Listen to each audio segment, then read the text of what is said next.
Peace. No. Resistance, resistance, resistance. We can't have peace until they sign that treaty, people. That's just the way it works. So I'm not going to be asking for peace until they understand that we going to get peace. That's just it. And put my ad up real quick. Peace. This is Politics as Usual with your boy, Juice Warner, Old York Gritty.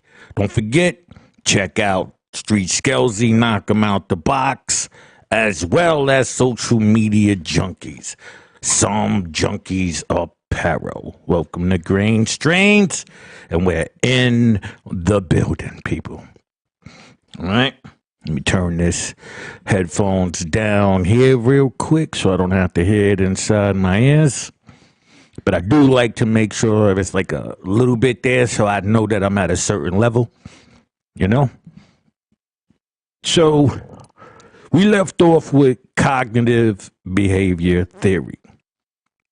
So I'm going to take us back to that. I'm going to read that one more time, and then we can continue on. I'm also gonna put the timestamps in there. You know, go back in here and put this timestamp so that way it'll be much more easier for people to get to whatever section they want. I mean, I would hope you wouldn't avoid any of this and just go into it and you can read it yourself. And I hope you would explore even deeper. See, what I'm doing is showing you all of the connections. So for me, it's kind of different than just knowing the information. It's showing how they all work in conjunction to one another. You know what I mean?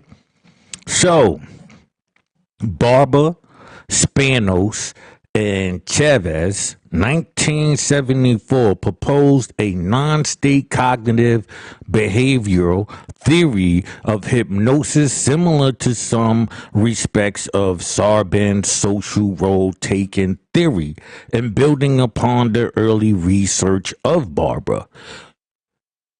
On this model, hypnosis is explained as an extension of ordinary psychological processes like imagination, relaxation, expectation, social compliance, etc. In particular, Barber argued that response to hypnotic suggestion was mediated by a positive cognitive set, consisting of positive expectations, attitudes, and motivations.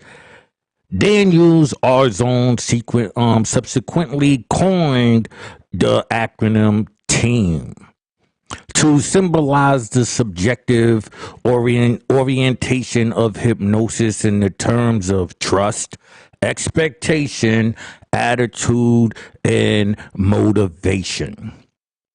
Barber et al. Noted that similar factors appeared to mediate the response both of hypnotism and the cognitive behavior theory, in particular systematic desensitization. Hence, research and clinical practice inspired by their interpretation has led to growing interest in relationship between hypnotherapy and cognitive behavioral therapy. All right. So then we're going to go into, oh, wait a minute. I got the wrong damn, hold on a minute here. Let me take this down for y'all. Let me put this over to change the heading here. Let me just add information theory for you. All right. Copy. All right. Put this here. Paste. All right. Information theory. Let me put this up in here. Just so you know, if anybody see it, they be wondering who the fuck, who the hell, why is the Slim Thug in this conversation? You know what I'm saying? So I just put all of this up here real quick. Copy. Go to the ticker and paste. All right. Okay. An approach loosely based on information theory uses a brain as computer model, an adaptive system feedback, increasing the signal to noise ratio, which may converge towards a steady state.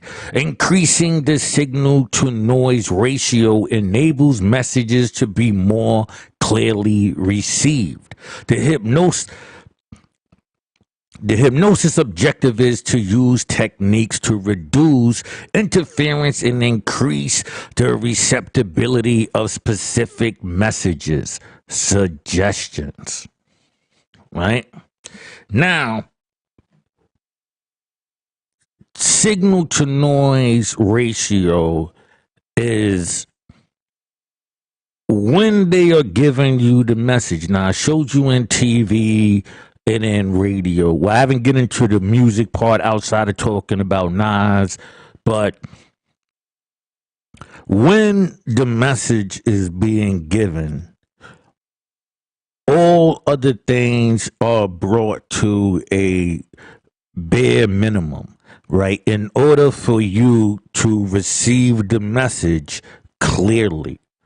So as you watching TV, right, and nothing else is playing, and at these points, the messages are given to you. You know, I showed you with Sopranos, right? I showed you the what you call it,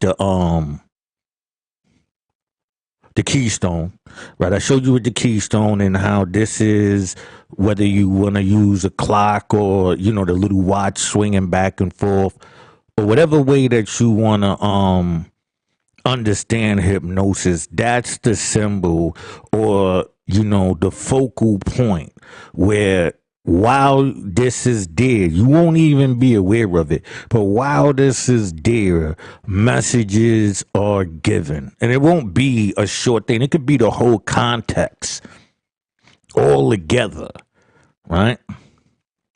I just wanted to, you know, also, you know, I can bring it up for you if you want. Right?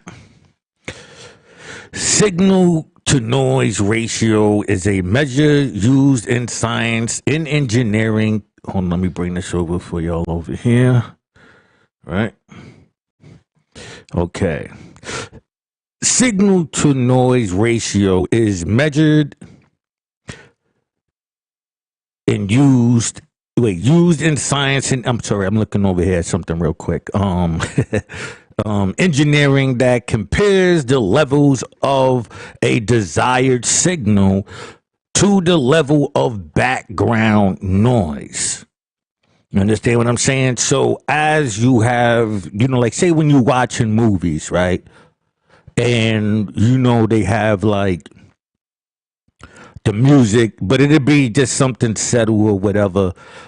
These things, in, you know, a lot of the interference will be cut short in order for the message to be received properly, right?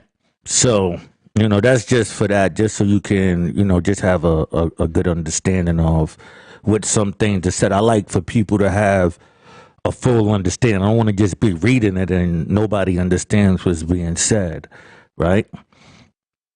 Systems theory in this context may be regarded as an extension of Braid's original conceptualization of hypnosis as involving the brain and nervous system generally.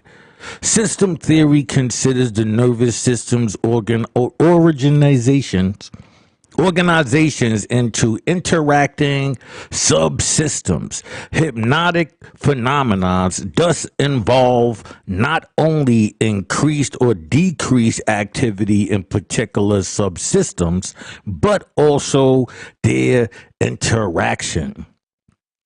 A central phenomenon in this regard is of feedback loops, which suggest mechanisms of creating hypnotic phenomena. Right? Now, once again, you take the time, I want to take a little brief second to explain, the loop. Meaning that, we said it before, in suggestions, the repetitiveness is how you become attracted to it and fall into it due to the repetitiveness being said, because it becomes in your mind reality. It must be real because I am hearing it.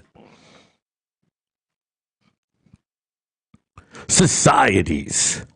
There is a huge range of societies in England who train individuals in hypnosis.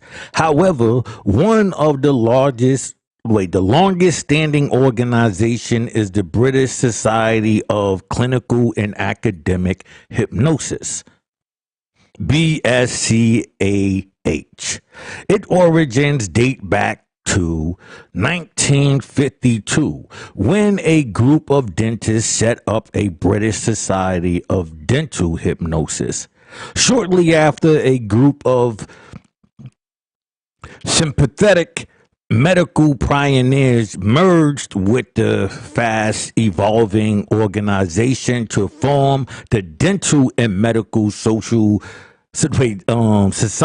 of Study of Hypnosis.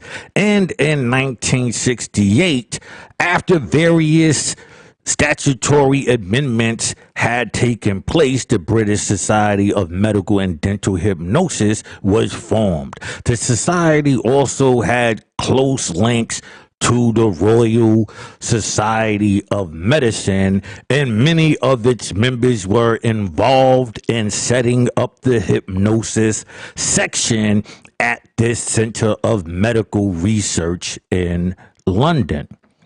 And in 1978, under the presidency of David Waxman, the section of medical and dental hypnosis was formed. The second society, British Society of Experimental and Clinical Hypnosis, BSECH, was also set up a year before in 1977. And this consisted of psychologists, doctors, and dentists who were interested in hypnosis theory and practice. In 2007, the two societies merged to form the British Society of Clinical and Academic Hypnosis, BSCAH. This society only trains health professionals and is interested in further research into clinical hypnosis. All right. So the American Society of Clinical Hypnosis, ASCH, is unique among organizations for professionals using hypnosis because members must be licensed healthcare workers with graduate degrees. As an interdisciplinary organization, ASCH not only provides a classroom to teach professionals how to use hypnosis as a tool in their practice. It provides professionals with a community of experts from different disciplines. The ASCH mission statement is to provide and encourage education programs to further in every ethical way. All right, you see this right here? right? In every ethical way. Knowledge, understanding, and application of hypnosis in healthcare to encourage research and scientific publications in the field of hypnosis to promote further recognition and acceptance of hypnosis as an important tool in clinical health care and focus for scientific research. A corporate with other professional societies that shares mutual goals, ethic, and interest, right? And to provide professional communities for those clinicians and researchers who use hypnosis in their work. The ASCH also published the American Journal of Clinical Hypnosis. Right? So once again, just want to take a little time to show you how this system, right, that came out of the gutter, that's telling you that it's technically using you against you.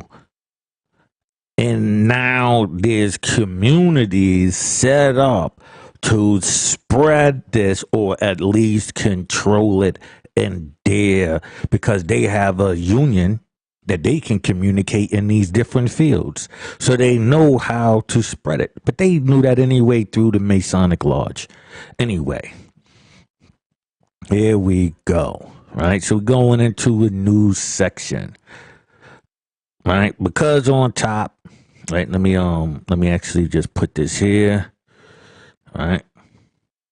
This is very important because now we getting towards the truth. Right? Let's paste this here. All right. Let me see how much I'm put up in here. All right, okay.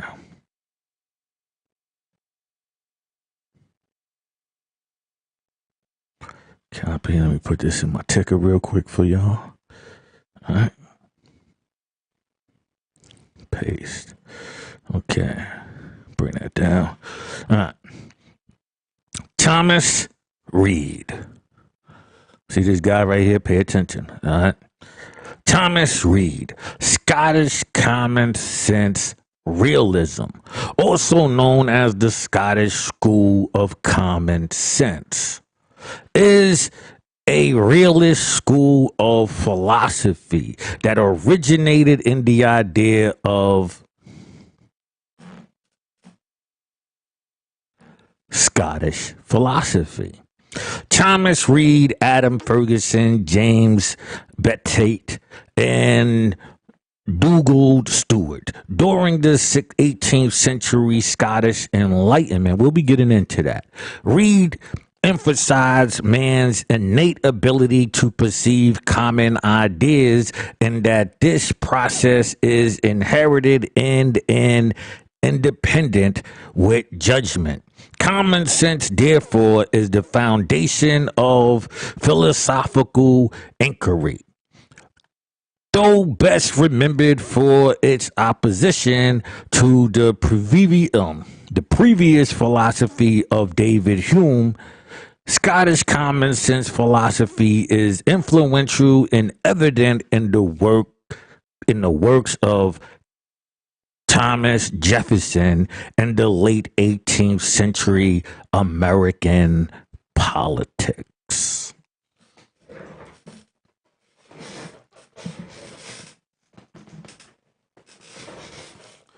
Pardon me here. I'm going to grab something to drink real quick. I don't like having stuff up on my desk, so I don't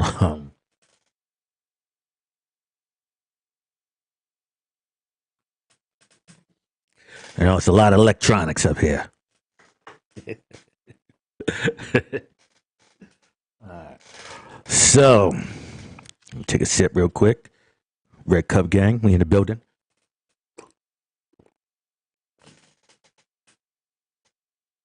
As you can see, I'm not smoking. I'm taking, I'm taking no less than 3 months hiatus, right? Because I want to complete the books that I got a poetry book that I'm about to release. And hold on, we're about to take a break in 18 seconds. And I also, have a few of these breaking down into different sections in the book form, which is going to be probably more easier to understand once I finish it up. Back after this break.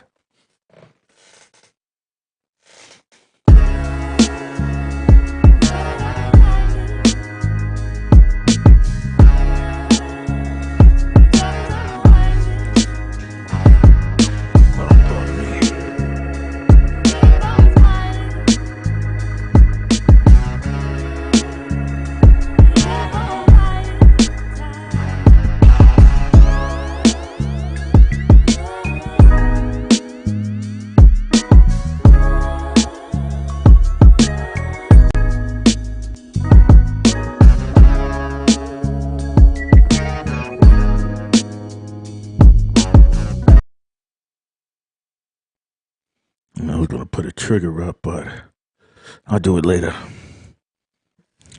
Okay. I'll put my what's the name back up?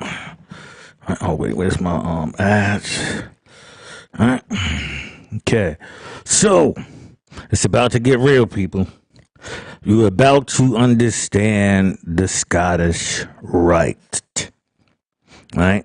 We enter in the Scottish School of Common Sense. Now, I told you this is about Freemasonry. This is, how the devil, operates. So we're into his workshop. Right? So this is where they have formulated these thoughts. Right? This approach to things. Right?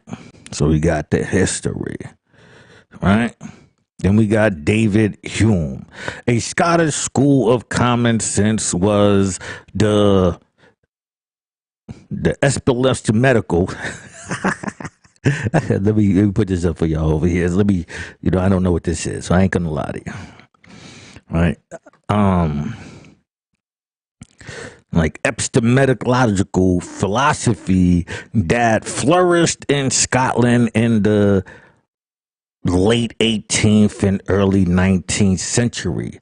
Its roots can be found in response to the writing of such philosophers of John Locke, George Berkeley, and David Hume. It is in its most prominent members were Dongle, Stewart, Thomas Reid, and William Hamilton. Philosophical Scottish realism serves as a rebuttal to skepticism while keeping with the influential teachings of Isaac Newton and Francis Bacon.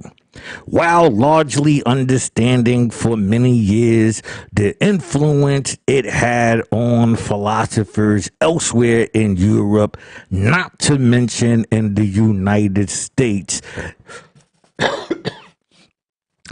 is of a considerable magnitude.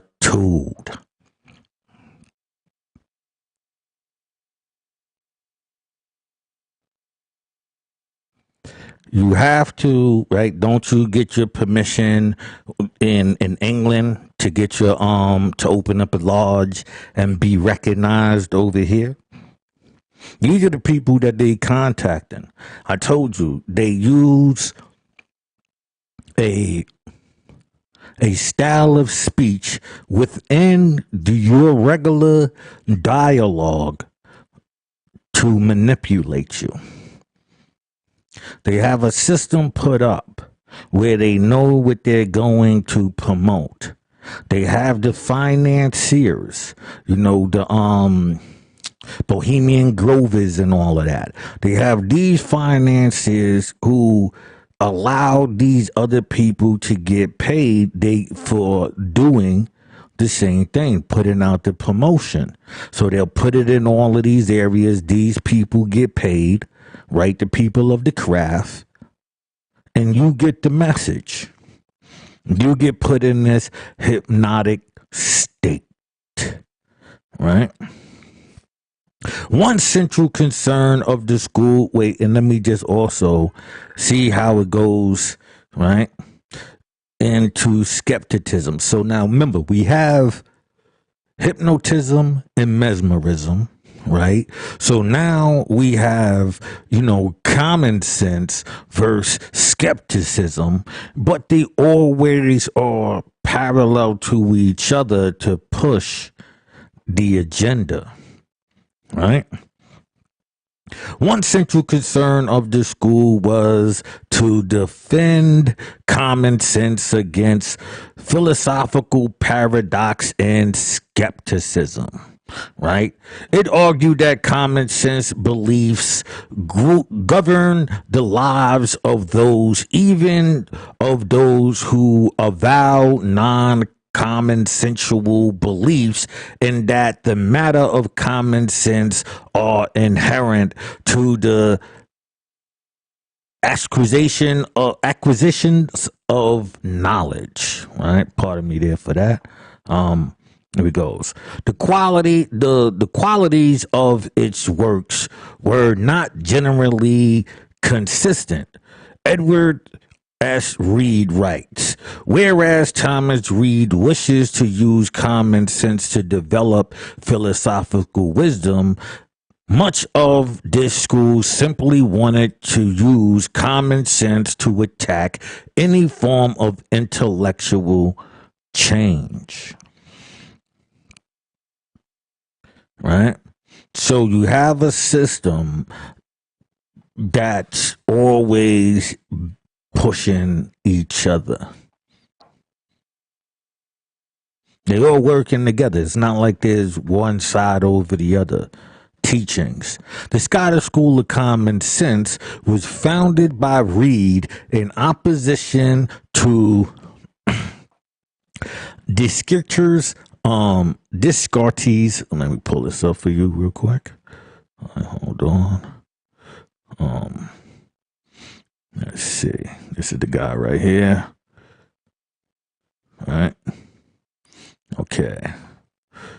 All right. Was a French philosopher, mathematician, and scientist, and lay Catholics who invented analytic geometry.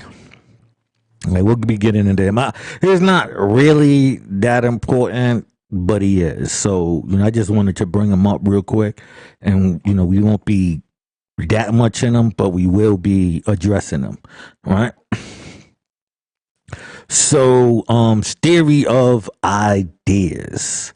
Right? But again, of sense experience led John Locke and David Hume to a skeptical philosophy that realists found absurd and contrary to common sense. Okay? Oh, wait, let me put this here. We're led by Hume to a skeptical philosophy, right? Hold on a minute here.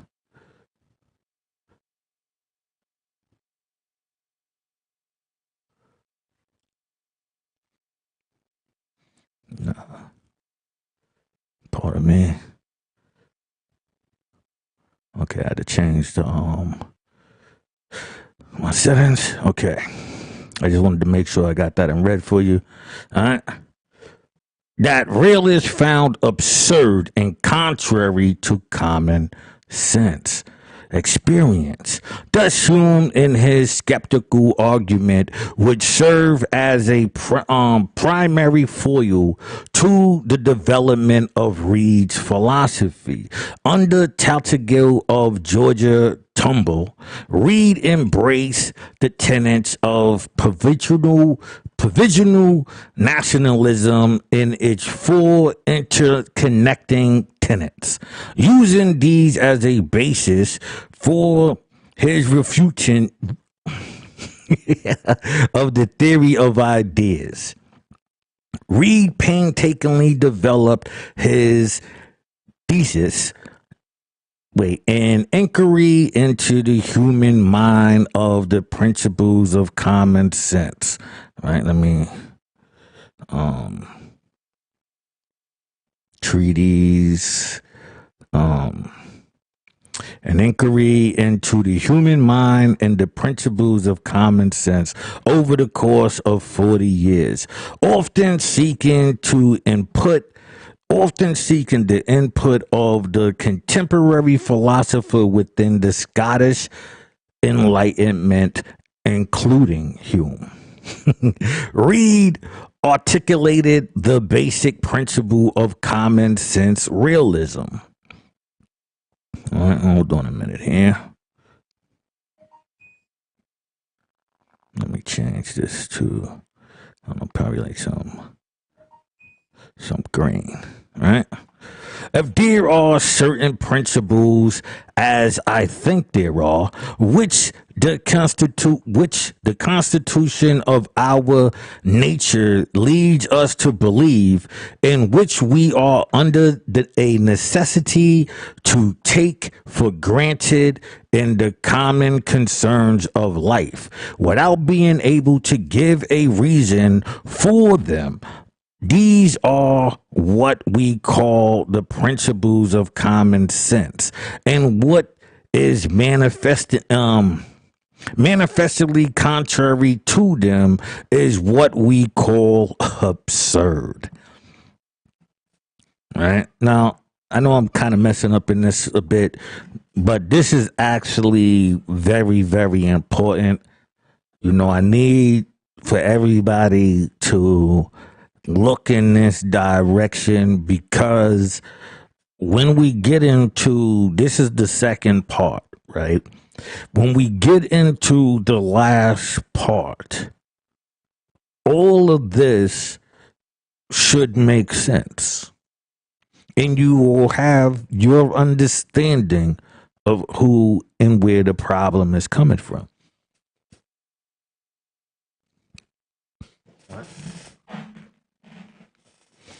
So,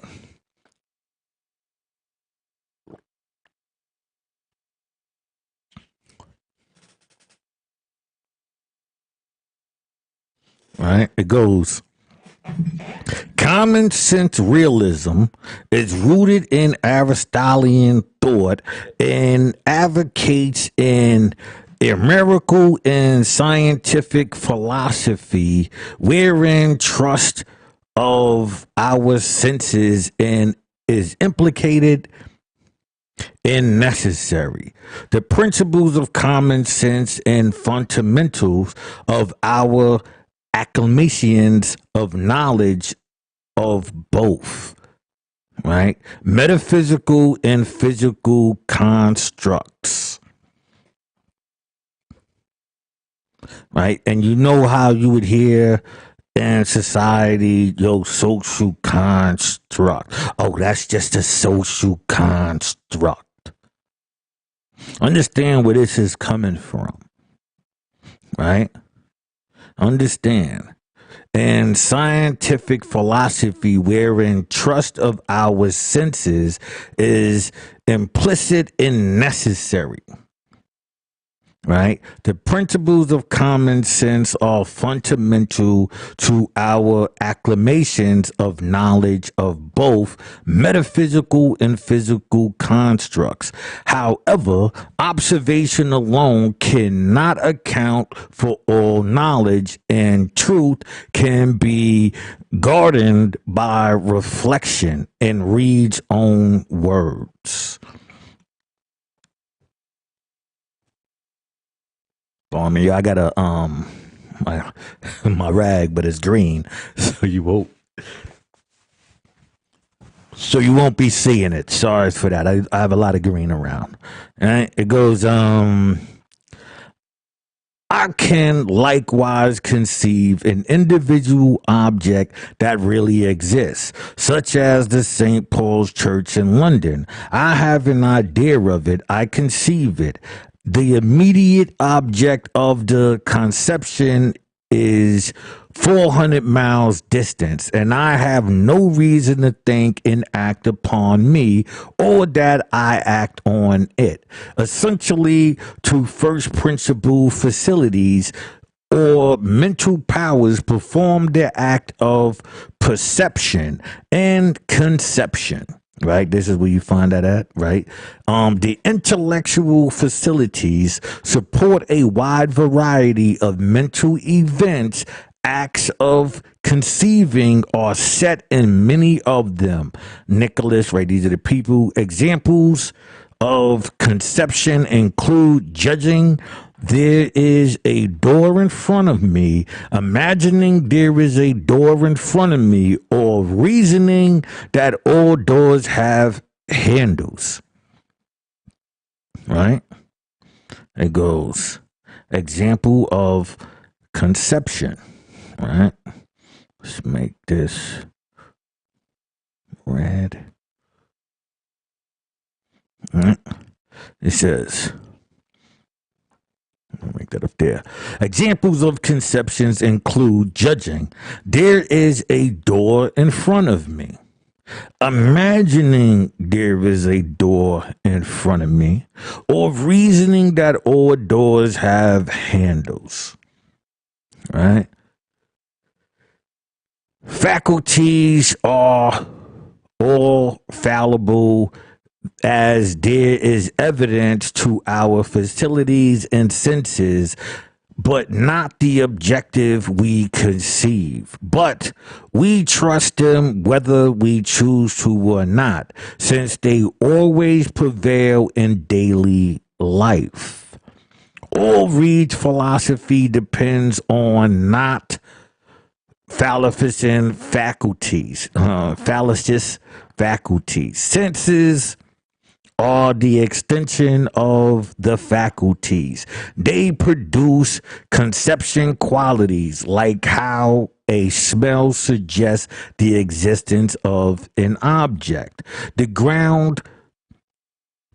And grounds our beliefs. These are the two people again. Freedom is another natural conviction for faculties, which is preloaded and irresistible as first principles prove.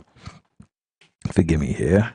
Faculties as the foundation of true philosophy, science, and particular life, and without them we shall lead ourselves to the culprit of skepticism and despair. All right? Of skepticism and despair. The school taught that every person had ordinary experiences that provided intuitively certain assurances of the existence of the self, B, the existence of real objects that could be seen and felt, and C, certain first principles upon which sounds, morally and religiously beliefs could be established. Right? Or C, certain first principles upon which sound, mortality and religious beliefs could be established. These principles laid the foundation for Reid's influential theory of perception. In particular, philosophers of the Scottish school offered scientific explanations to historical events and advocates an unprejudicial and interior disciplinary approach to education, free from religious and patriotic bias.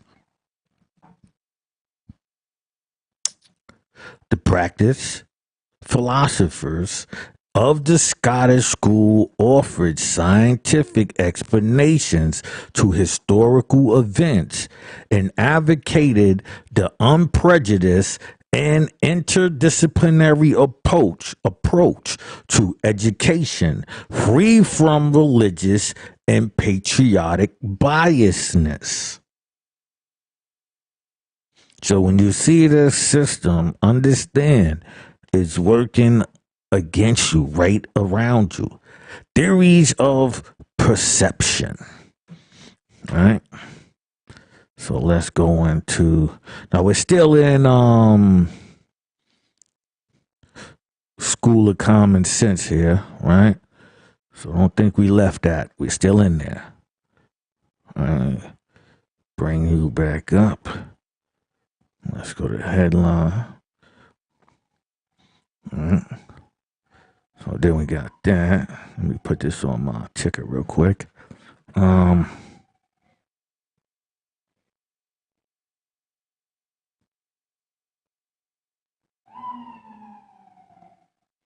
me just put this. I ain't gonna put the whole thing up there.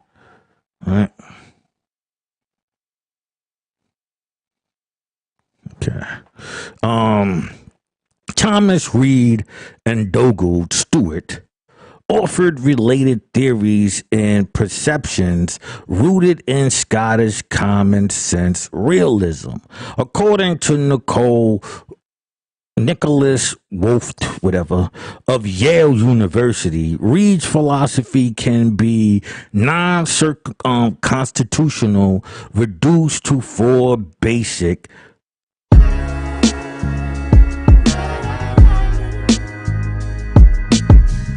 non-contentious.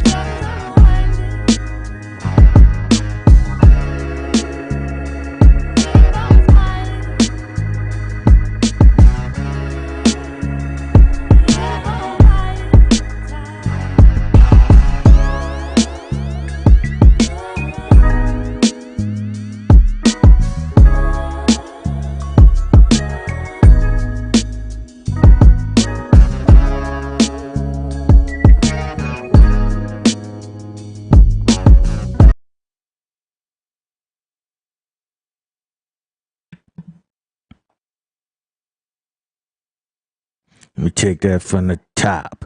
Theories of perception, right? Thomas Reed and Dougald Stewart offered related theories and perceptions rooted in Scottish common sense realism. According to Nicholas of Yale University, Reed's philosophy can be non-constitutional, contentiously reduced to four basic precepts, right? One, the objects of acts of perceptions are external objects, that is, mind-dependent, spiritually located entities, right? The necessary and sufficient conditions for perceiving an external object is that the object cause in one a conception thereof, and an immediate, non-influential belief about it. We human beings are so made that in perception, the external object causes the conception of, and an immediate belief about itself, by ways of causing a sensation, which turns cause suggest the conception of immediate belief. We humans we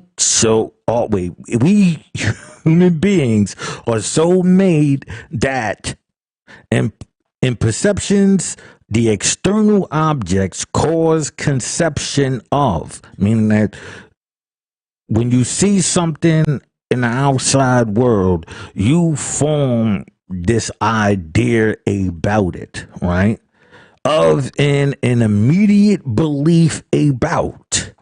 itself by way of causing a sensation, which turn causes, suggests the conception and immediate belief. All right.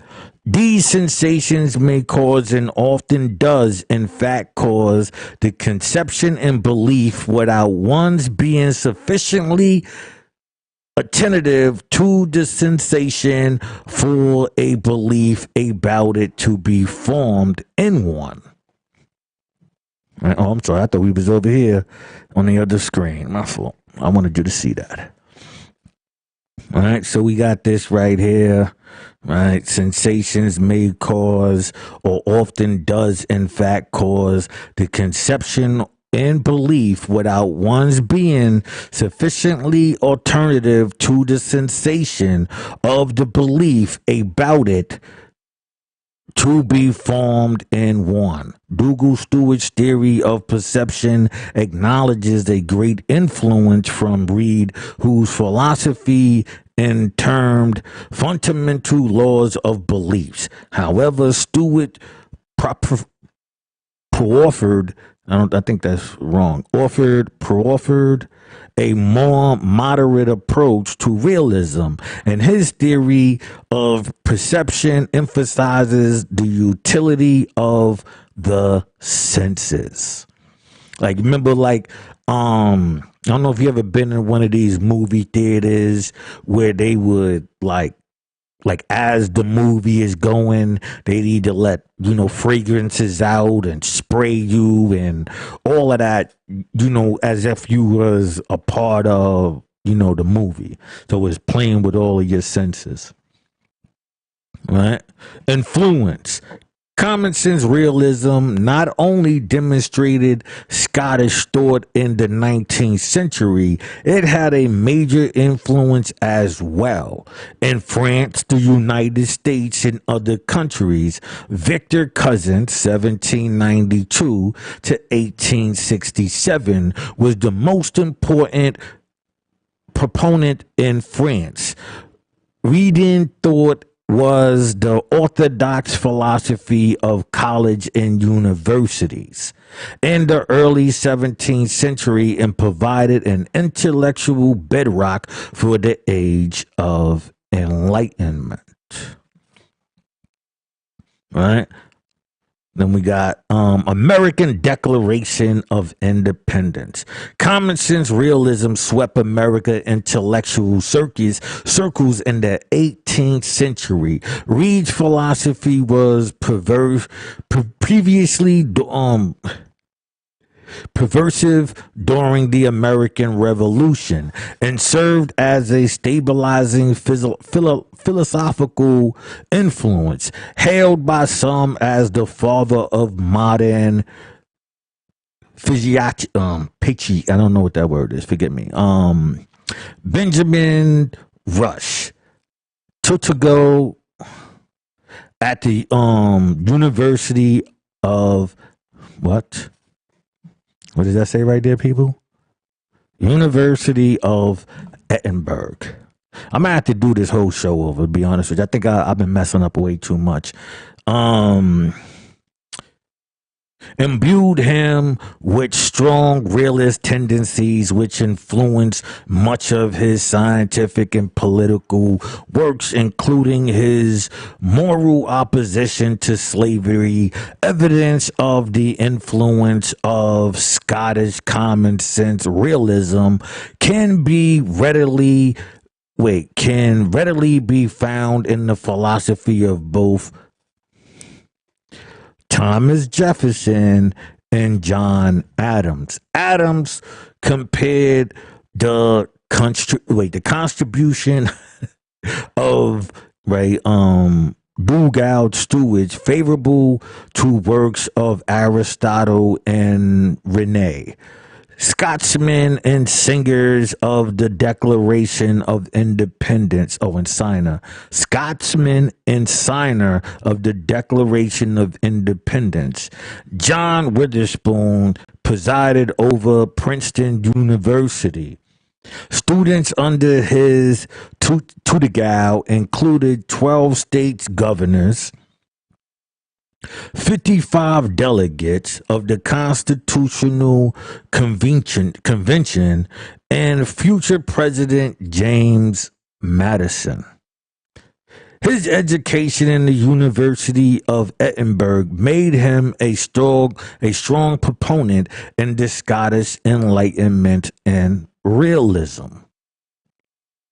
James McCouche, 1811 to 94, continued the influence of the Scottish realism in Princeton when he became president of the university in 1868, reviving its influence as a major stronghold of the movement. Nova Porter, 1811 through 92, taught common sense realism to generations of students. Wait, where is this at? Where is this at? Yale, right? You know, Skull and Bones. Right, you want to check and see when Skull and Bones came out? Yeah. Okay.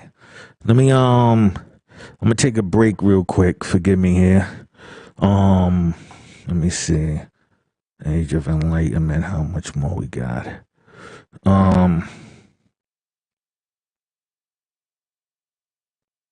We ain't really got that much more.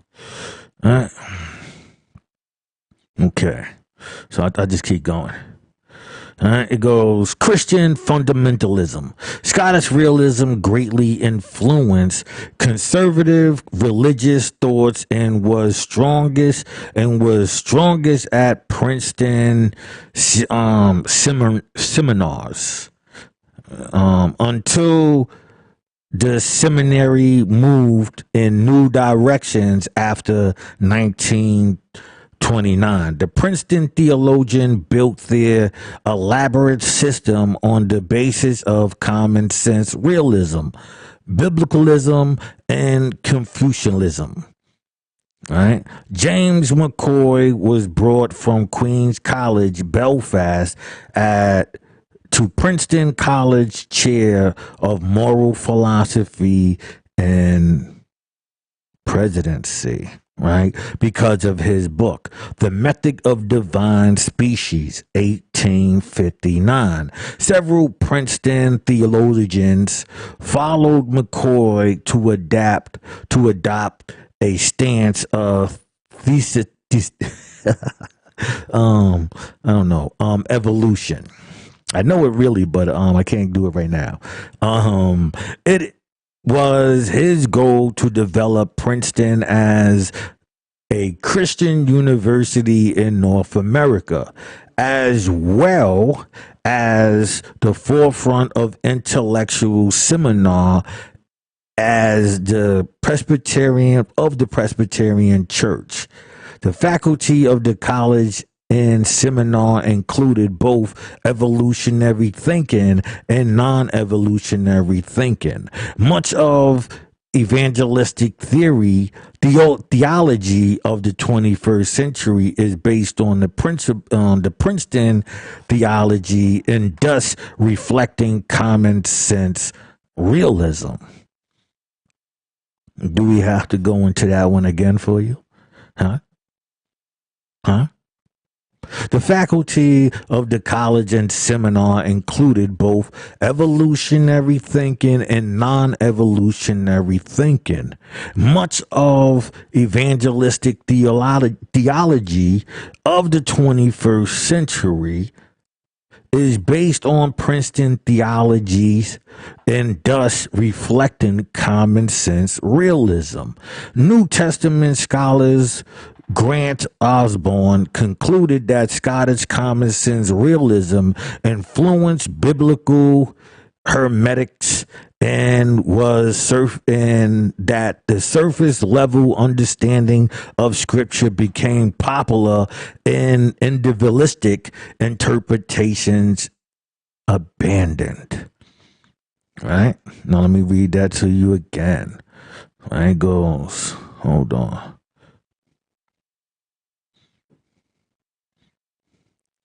Pardon me here.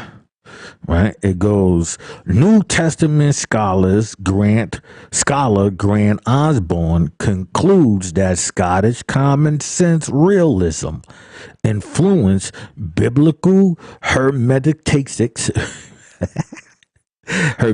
whatever. I'm not even gonna do this to myself today.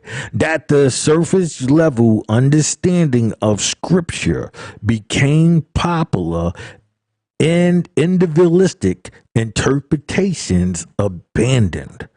So then it became, this is how you promote the Bible to them. A universal way of approaching this on us, right? The Age of Enlightenment, also known as the Enlightenment, was an intellectual and philosophical movement that dominated Europe in the 17th and 18th century, with global influence and effects. The Enlightenment included a range of ideas centered in the value of human happiness, the pursuit of knowledge obtained by means of reason, and evidence of the senses.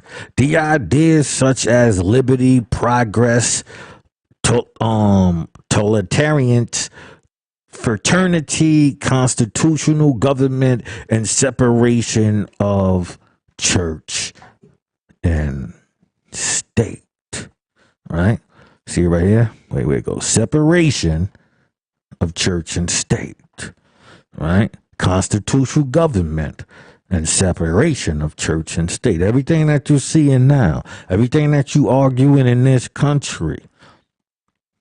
The Enlightenment has its roots in a European intellectual and scholarly movement known as the Renaissance of humanism, right? We're gonna go into these. Like as I did with this right here, this whole section, I went back. So some of this we will be touching on. Don't stress it. If you want to do it with me, or you can just do it by yourself, doesn't really matter.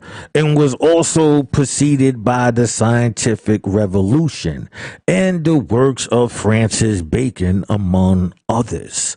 Some date the beginning of the Enlightenment back to the publication of Rene Descartes' Discourse of the Method in 1637, featuring his famous doctrine, whatever, I think, therefore I am.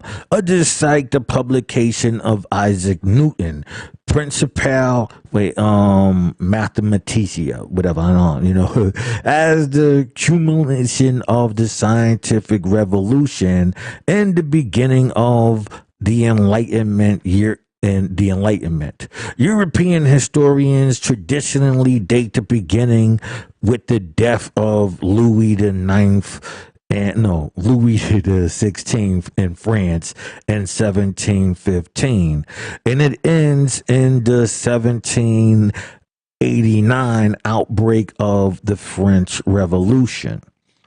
Please pay attention. We will be getting into the French Revolution. Many historians now date the end of the Enlightenment as the state of at the start of this 19th century, with the latest proposed year being the death of Immanuel Kant in 1804. Philosophers and scientists of the period widely circulated their ideas through meetings in scientific academias, Masonic lodges. Right?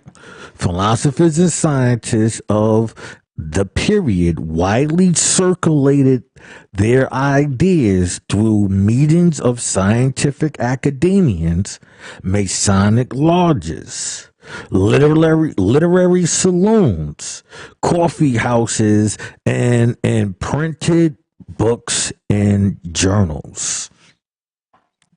and pamphlets, as you can see. The idea of enlightenment undermined the authority of the monarchy and the Catholic Church and paved the way to for a political revolution in the 18th and 19th century. We got to go back into that, people. This right here is why I keep telling you, don't think that none of this is connected. Philosophers and scientists of the period widely circulated their ideas through meetings of scientific academians, Masonic lodges, literary saloons, coffee houses, and in printed books, journals, and pamphlets. The idea of the Enlightenment undermined the authority of the monarchy and the Catholic Church and paved the way for the political revolutions in the 18th and 19th century. A variety of 19th century movements, including liberalism and communism and neoclassicism, trace their intellectual heritage to the Enlightenment. Right? Do you see it again? The idea of the Enlightenment undermined the authority of the monarch and the Catholic Church and paved the way for the political revolution in the 18th and 19th century. A variety of 19th century movements, including liberalism, communism, and neoclassicism, trace their intellectual heritage to the Enlightenment. Liberalism and communism and neoclassicism. In France, the central doctrines of the Enlightenment philosophy were individual liberties and religious tolerance. In opposition to an absolute monarchy and the fixed dogmas of the church. The Enlightenment was marked by the emphasis of the scientific method of reductionism, along with increasing questions of religious orthodoxies, right? Think about what is being said right here, man. Think about this, right? It goes, and fixed dogma of the church, right? The Enlightenment was marked by the emphasis of scientific methods and reduction, right? Along with an increased question of religious orthodoxy, right? The attitude captured by Immanuel Kant's essay answering the questions of what is enlightenment, where the phrase dare to know can be found. Right? Dare to know. Let's bold you. Right? Can be found. So we call this an end right on time. We got 2 minutes left before the break, and I'm up out of here. Right? So I want you to pay attention to Edinburgh. Pay attention to the Scottish Enlightenment, because now we are entering into the Scottish Rite. As a matter of fact, my next one will be, the next banner. Actually, I think I'm going to make a new banner, and on that one, I'm putting it, entering the Scottish Rite. Because now we are entering the Scottish Rite, right?